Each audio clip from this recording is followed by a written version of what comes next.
In this simple video tutorial, I'm going to share with you how to copy Facebook page link. This is useful for sharing your profile directly with others, making it easier for them to find and connect with you without confusion, especially if you have a common name.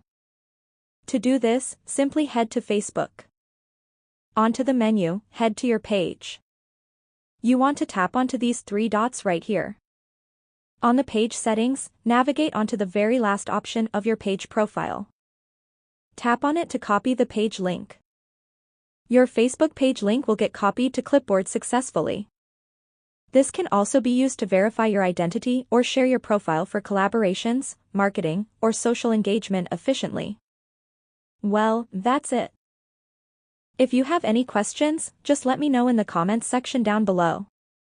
Please don't forget to leave a like, share and subscribe for more video tutorials like this one.